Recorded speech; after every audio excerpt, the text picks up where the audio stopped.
அனைவருக்கும் ஆத்மா வணக்கம்.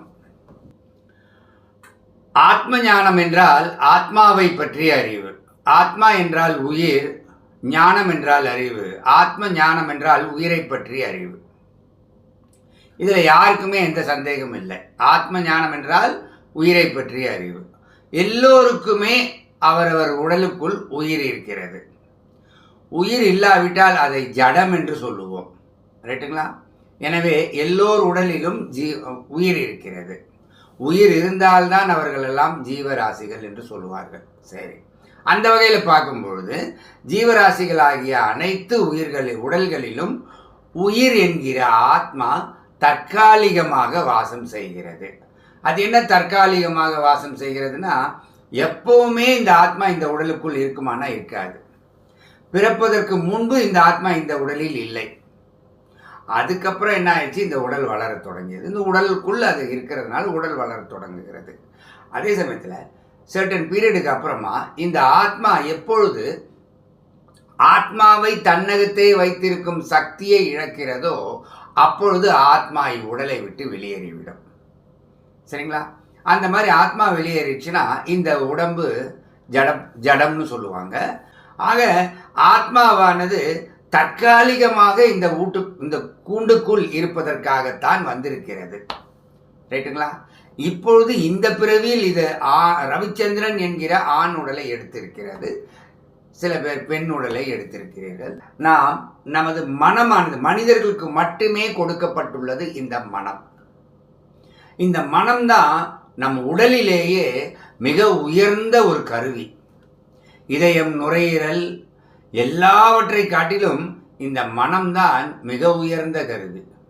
மனம் படாவிட்டால் you are equal to an animal அப்படின்னு சொல்லுவாங்க. You are equal to an animal அப்படின்னா என்ன அர்த்தம்னா, விலங்குகளுக்கு தான் மனம் இருப்பதில்லை.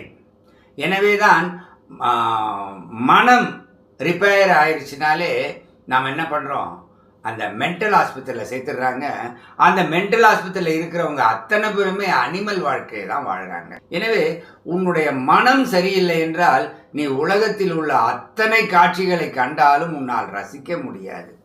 ஆக மனம் இருந்தால் மட்டும்தான் உலக காட்சி பொருட்களை ரசிக்க முடியும், வாழ்க்கையையும் ரசிக்க முடியும். சரிங்களா? எனவே உடலில் மிக முக்கியமான கருவின்னு ஒன்று சொன்னோம்னா அது மனம்தான். இந்த மனம் நமக்கு நண்பனாக செயல்படுத்த நம்மால் முடியும். நமக்கு அதன் போக்கில் நாம் அந்த மனதை அதன் போக்கில் விட்டுவிட்டால் அது நமக்கு விரோதி ஒஸ்ட் எனிமியாகவும் மாறிவிடும். சரிங்களா? இப்பொழுது generally speaking most of the பீப்புளுக்கு மனம்தான் முதல் எதிரி என்று சொல்லுவார்கள். ஏன்னு சொன்னால், இந்த மனம் நமக்கு செய்கின்ற ஒரு துன்பத்தை கொடுக்கின்ற துன்பத்தை போல, ஒரு துயரத்தை போல, ஒரு கஷ்டத்தை போல இது வேறு எவரும் நமக்கு கொடுத்துருக்க முடியாது. ஆனால் நம்ம ப்ராக்டிக்கல் லைஃப்பில் என்ன சொல்கிறோம், அவன் என்னை பழி வாங்கிட்டான், இவன் என்னுடைய எதிரி, இவன் எனக்கு ஆகாதவன் என்றெல்லாம் சொல்லிக்கொண்டே இருக்கிறோம். இவங்கெல்லாம் கொடுத்த துன்பங்களோ இடையூறுகளோ கடுகளவு தான். அப்போ இமயமலை அளவுக்கு நீ துன்பப்பட்டு இருக்கிறாய் என்றால் அது உன் மனதால் மட்டுமே என்பதை நாம் நினைவில் கொள்ள வேண்டும். ஆனால் இந்த அறிவு நமக்கு நிறைய பேருக்கு இருப்பதில்லை. காரணம் என்னன்னா, நாம நினைச்சுக்கிட்டு இருக்கோம் இந்த மனம்தான் நான் என்று நினைத்து கொண்டிருக்கிறோம். எனவே தான் அந்த மனமானது எந்த தவறு நீ செய்தாலும் அதை நியாயப்படுத்தி பேசும். எனவே தான் என்ன சொல்கிறாங்க, நாம் செஞ்ச தவறு நமக்கு நியாயமாகவே தோன்ற ஆரம்பிக்கும். பிறர் செய்த தவறுகள் சிறிதளவே ஆயினும் அது பெருந்தவராக நம் கண்ணுக்கு தோன்றும். நமது மனம் எப்பொழுதும் ஒரே மாதிரி இருப்பதில்லை. இதுதான் நம்மக்கிட்ட இருக்கிற கோளாறு. பிறர் செஞ்சால் அது பெருங்குற்றமாக தெரியும்.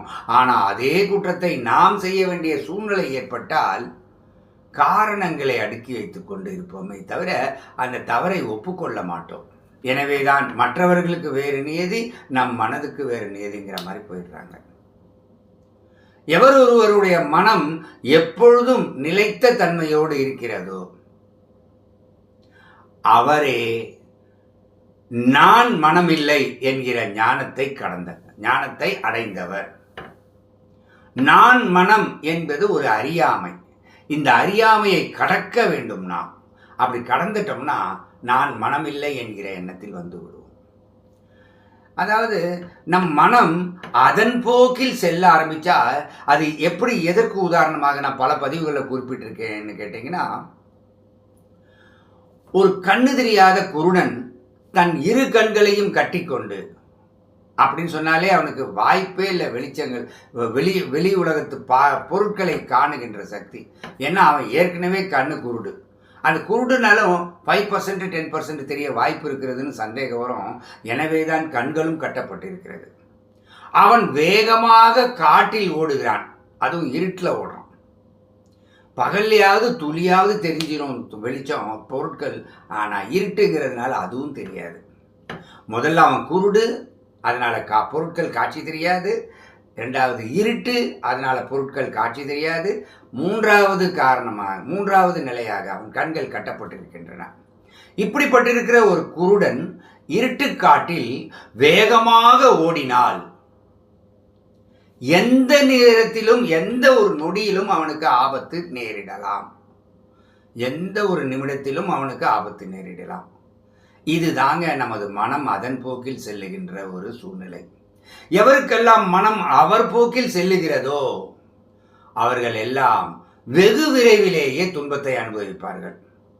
அது கவலை, நஷ்டம், துன்பம், அவமானம், அப்புறம் இழப்புகள், இதெல்லாம் நேரிடுவதற்கு நிறைய வாய்ப்புகள் உள்ளன. எனவே மனதை என்ன பண்ணணும்னா அதன் போக்கில் செல்ல அனுமதிக்காமல் புத்தி சொல்லுகின்ற சரியான பாதையில் தான் நம் மனம் செல்ல வேண்டும்.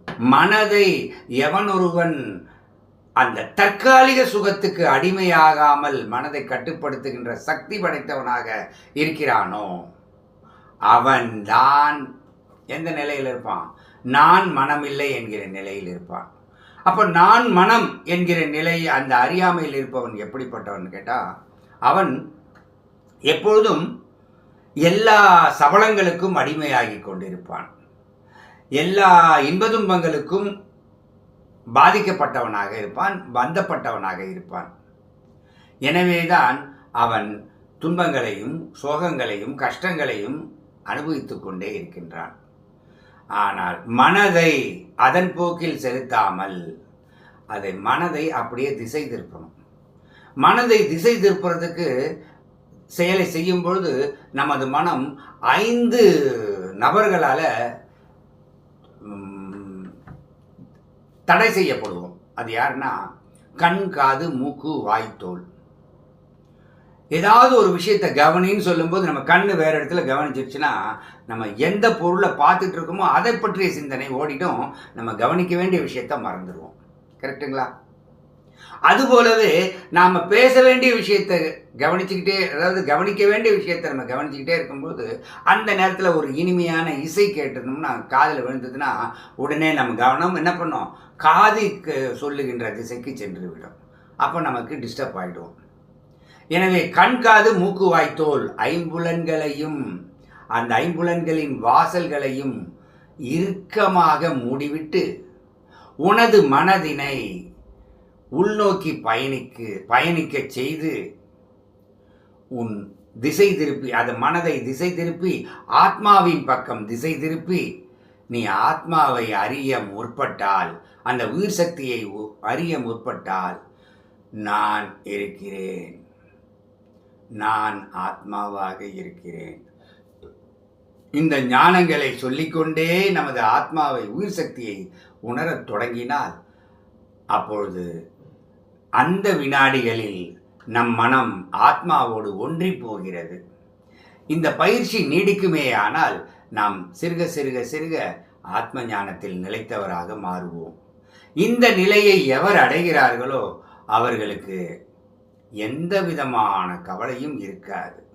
எதற்காகவும் அவர்கள் பயப்பட மாட்டார்கள், எதற்காகவும் அவர்கள் வெறுப்படைய மாட்டார்கள், எதற்காகவும் கவலைப்பட மாட்டார்கள், எதற்காகவும் வெறுப்படைய மாட்டார்கள், எதற்காகவும் யாரிடத்திலும் கோபப்பட மாட்டார்கள். புரியுதுங்களா? எனக்கே நல்லா ஞாபகம் இருக்குது, இந்த ஞானத்தை அடைவதற்கு முன்பு பல பேர்கிட்ட பல முறை கோபப்பட்டிருக்கிறேன். இந்த கோபத்தினுடைய உள்நோக்கம் என்னன்னு பார்த்தீங்கன்னா தெரியும். அவர் நான் நினைப்பது போல் நடந்து கொண்டால் அவர் மீது எனக்கு கோபம் வராது. அதே சமயத்தில் அவர் நான் எதிர்பார்ப்பதற்கு மாறாக நடந்து கொண்டால் நமக்கு உடனே முதலில் தோன்றுவது வெறுப்பு. அந்த வெறுப்பு கொஞ்சம் அதிகமாச்சுன்னா நமக்கு கவலையாக மாறும். அதுவே நம்மளை பாதிக்கிற மாதிரி இருந்தது, அல்லது அவர் நம்ம கிட்ட மீண்டும் அந்த வெறுப்பை அதிகமாக்கினார்னா நமக்கு கோபம் வரும். சரிங்களா? இதெல்லாம் என்னன்னா கவலை, பயம், வெறுப்பு, கோபம் போன்ற அனைத்து துர்குணங்களும் நம் மனதில் குடிகொண்டு விடும். சரிங்களா? எனவேதான் நாம் என்ன செய்யணும்? நான் ஆத்மா, ஆத்மாவினுடைய நற்குணங்களை நமது மனதின் நற்குணங்களாக மாற வேண்டுமானால் நம்ம என்ன செய்யணும்? நான் அந்த ஆத்மாவாக இருக்கிறேன். ஆத்மாவின் உயர்ந்த குணங்கள் எல்லாம் என் குணங்கள் ஆகிவிடும். ஆத்மாவுக்கு ஒரு நல்ல குணம் இருக்குன்னு வச்சுக்கோங்களேன், ஆத்மா செயலற்றது அப்படிங்கிறது ஒரு குணம். அப்படியானால் நானும் செயலற்றவன் என்ற எண்ணம் நமக்கு வர வேண்டும். புரியுதுங்களா? இல்லையே, நான் செயல்பட்டுக்கிட்டே இருக்கிறேனே, இங்கே பாருங்க கையை காலெல்லாம் ஆட்டிக்கிட்டே இருக்கிறேன்னா இது என்னன்னு கேட்டா உடல் தான் செயல்படுகிறது. மனமும் சிந்திக்கும் வேலையை செய்து கொண்டிருக்கிறது. எப்பவுமே மனம் முதலில் ஒரு செயலை செய்யும், அப்புறம்தான் உடலை செயலை செய்யும். இரண்டாவதாக தான் உடலும் அந்த செயலை செய்யும். மனம் கட்டளையிட்ட பின்பு அதன்படி உடல் செய்கிறது. எனவே முதல் குற்றவாளி மனம், இரண்டாவது குற்றவாளி உடல். ஆக இவ்விரு நபர்களும், குறிப்பாக உடலும் மனமும் தான் எப்பொழுதுமே செயலில் இருப்பவர்கள், எப்பொழுதுமே செயல் செய்பவர்கள். அவர்கள் நிச்சயமாக துன்பத்தை அனுபவிப்பார்கள். ஆனால் ஆத்மா செயலற்றது, எந்த செயலும் செய்யாது. எனவே எந்த செயலும் செய்யாதது எதுவோ அதுவே நான் என்கிற போது, நான் என்கிற ஆத்மா எந்த செயலும் செய்வதில்லை. எனவே நான் எந்த குற்றத்தையும் செய்ய முடியாது என்று குற்ற உணர்ச்சியிலிருந்து நாம் விடுபடலாம். இதுக்கு முன்னாடி நாம் என்ன சொல்ல வந்தேன்னா, உடல் நான் இல்லை என்பதனுடைய பொருள் இன்னைக்கு சொல்லலான்னு முற்பட்டேன். அதுக்கு முன்னாடி நான் மனம் இல்லைங்கிற சொல்லுக்கு போயிட்டேன். இருந்தாலும் பரவாயில்ல. உடல் நான் இல்லை என்றால் என்ன அர்த்தம் அப்படின்னு யோசிக்கணும். நாமெல்லாம் என்ன நினச்சிக்கிட்டு இருக்கோம்னா, இந்த உடல்னு ஒன்று இருக்குது, அது நான் இல்லை, இவ்வளோதான் நம்ம புரிஞ்சுக்கிறோம். உடல் நான் இல்லைன்னா அது மட்டும் இல்லைங்க. இதுக்கு கீழே இதுக்கு இன்னும் டெப்த்தாக போனோம்னா நிறைய நல்ல அர்த்தங்கள் இருக்குது. அப்படின்னா என்னன்னா, இந்த உடலுக்கு பிடித்தமானவைன்னு சில வகை பொருட்களும் உயிரினங்களும் உள்ளன, சூழ்நிலைகளும் உள்ளன. இந்த உடலுக்கு பிடிக்காத சூழ்நிலைகளும் உறவுகளும் பிராணிகளும் உயிரினங்களும் உள்ளன. உதாரணத்துக்கு அல்வா அப்படின்னு எடுத்துக்கிட்டிங்கன்னா, அப்படின்ற ஆசை வருது, நமக்கு வாயில் எச்சி ஊறுது. So we like it. அதே சமயத்தில் பாவக்காய்னு சொல்லும் போதே முகம் சுருங்கி போயிடும். இதனுடைய பொருள் என்னன்னு கேட்டால், உடலுக்கு எது விருப்பமானதோ அதன் மீது நமக்கு விருப்பம் ஏற்படுகிறது, உடலுக்கு ஒவ்வாத பொருள் மீது நமக்கு வெறுப்பு ஏற்படுகிறது. இந்த விருப்பும் வெறுப்பும் உருவாகுவது இடம் மனம்தான், அதை நான் ஒப்புக்கொள்கிறேன். நான் உடலில்லை என்பவன் எந்த ஒரு விருப்பு வெறுப்பினாலும் பாதிக்கப்பட மாட்டான். அப்படின்னா என்ன அர்த்தம்? திடீர்னு கரண்ட் போயிடுச்சு, ரொம்ப வேக்காடாக இருக்குது, இது இயற்கை தான் என்று எடுத்துக்கொள்வான். கரண்ட்டு வரும் வரை நாம் காத்திருப்போம் என்று பொறுமையாக காத்திருப்பான். சரிங்களா?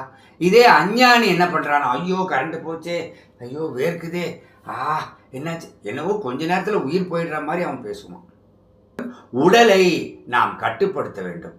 உடலை கட்டுப்படுத்துவது என்றால் எப்படி கட்டுப்படுத்துவது? மனதை பயன்படுத்தி உடலினுடைய இன்ப துன்பங்களிலிருந்து விடுபட வேண்டும். எனவே தான் நம்ம இந்த சன்னியாசிகள்லாம் என்ன சொல்லுவாங்க, உடலுக்கு தேவையானது என்ன? வீடு, உறவுகள். இந்த உறவுகளும் வேண்டாம், வீடும் வேண்டாம், எனக்கு தனிமை தான் வேண்டும் அப்படின்னு போயிடுவாங்க. அந்த இடத்துல சாப்பிட்றதுக்கு சாப்பாடு மட்டும் கிடைச்சா போதும், உடுத்திக்கிறதுக்கு ட்ரெஸ் இருந்தால் போதும், உடுத்திக்கிறதுக்கு ஒன்று மாற்றிக்கிறதுக்கு ஒன்றுன்னு 2 ட்ரெஸ் இருந்தால் போதும், அதுக்கு மேலே எனக்கு தேவையே இல்லை அப்படின்னு சொல்லிட்டு சாப்பாடு பசிக்கும் போது கொஞ்சம் கிடைச்சா போதும் அப்படின்னு சொல்லிட்டு போயிட்டே இருப்பாங்க. அடுத்த வேலைக்கு உணவு எடுத்து வைக்கிற பழக்கமே அந்த சன்னியாசிகளுக்கு இருப்பதில்லை. எனவே அந்த நிலைக்கு ஏன் போகிறான் அப்படின்னா, அவன்தான் உடலை வென்றவன் அப்படின்னு அர்த்தமாகுது. அப்போ நம்ம என்ன செய்யணும் அப்படின்னா, குடும்பத்தில் இருந்து கொண்டே இதை நம்ம உடலை விட முடியுமா, மனதை கடக்க முடியுமானா தாராளமாக அதை செய்யலாம். என்ன செய்யலாம்? அதாவது ஒரு அஞ்ஞானியாக பேச வேண்டுமானால் நான் சொல்ல முடியும், இது என்னுடைய வீடு, இது என்னுடைய ஏசி அறை, இது என்னுடைய படுக்கை அறை, இது என்னுடைய கட்டில், இது என்னுடைய பெட்ஷீட்டு, என்னுடைய தலைக்காணின்னு சொல்லிக்கிட்டே இருக்கலாம். சரிங்களா? இதில் நான் சுகத்தை அனுபவிக்கிறதுக்காக படுத்து உருளலாம். எந்த நினைப்போட உருளலாம் அப்படின்னு கேட்டிங்கன்னா, இது என்னுடையது என்னுடையது என்னுடையது என்று உருளலாம். இவர்கள் எல்லோரும் அஞ்ஞானிகள். குடும்பத்தில் இருந்து கொண்டே ஞானத்தை அடைந்தவர்கள் எப்படி இருப்பாங்கன்னா, இதெல்லாம் ஒரு காலத்தில் தோன்றி ஒரு காலத்தில் மறையக்கூடிய அனித்தியங்களே என்ற நிலையில் அவன் இருப்பான். அனித்தியம்னா என்ன? நித்தியமானது அல்ல என்று பொருளாகும். எது நித்தியமானது அல்ல அப்படின்னா, கண்ணால் காண்பவை அனைத்தும் நித்தியமானது அல்ல. எல்லாமே மாற்றத்துக்குரியது, எல்லாமே இறக்கப் போகின்றன, எல்லாமே வேறு ஒரு பொருளாக உருவாகப் போகிறது. சரிங்களா? ஒரு துணி எடுத்துக்கங்க, அது கிழிந்து விடும். கிழிந்த துணி மேலும் கிழிந்து கிழிந்து அது நூலாக மாறும். அந்த நூல் என்ன ஆகுனா பிரிஞ்சு பிரிஞ்சு பிரிஞ்சு பஞ்சாக மாறும்.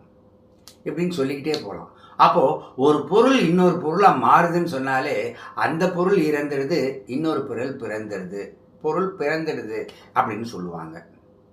எனவே பொருட்கள் மாறிக்கொண்டே இருப்பது போல நம் உடலும் ஒரு நாள் அழியப் போகிறது. நம் உடலும் ஒரு நாள் பிறந்தது, எனவே அதுவும் அழியப் போகிறது என்கிற நிலைக்கு நம்ம இருக்கணும். எனவே நான் இந்த உடல் இல்லை என்பவன் உடலினுடைய சபலங்களுக்கு அடிமையாகாதவன் தான் உடலை வென்றவன் என்று பொருளாகிறது. அதை போலவே நான் இந்த மனம் இல்லை என்பவன் மனதை சரியான பாதையில் எப்பொழுதும் செலுத்துவான். அந்த சரியான பாதை எதை நோக்கி சென்று கொண்டிருக்கும் அப்படின்னா, ஆத்மாவை நோக்கி சென்று, அவன் மனம் ஆத்மாவை நோக்கி சென்று கொண்டிருக்கும். மனதை கடந்தவன் இவன். எவன் ஒருவன் உடலையும் கடந்து மனதையும் கடந்த நிலைக்கு வருகிறானோ அவன் தானாகவே ஆத்மாவில் நிலைக்கிறான். ஏன்னா 3 பொருள் தான் இருக்கு, உடல் மனம் ஆத்மா. உடலும் இல்லை மனமும் இல்லைன்னா ஆத்மாவில் நின்றுவிடும் அப்படின்னு அர்த்தமாய். எனவே ஆத்மாவில் நிலைக்கின்ற அந்த மனமானது கவலையற்ற நிலைக்கு வருகிறது, பயமற்ற நிலைக்கு வருகிறது, எல்லாமே இல்லாத ஒரு தன்னுள் தானே ஆனந்தமான ஒரு சூழ்நிலைக்கு வருகிறது. இந்த நிலையை அடைவதற்காகத்தான், இந்த நிலையில் வாழ்வதற்காகத்தான் நாம் மனித பிறவி எடுத்து இந்த பூமிக்கு வந்திருக்கிறோம். நாளை வகுப்பில் ஆத்மஞானி எவ்வாறு நடந்து கொள்ள வேண்டும், ஆத்மஞானியின் மேன்மையான தன்மைகள் என்ன, மகிமை என்ன, இதெல்லாம் பார்க்க போகிறோம்.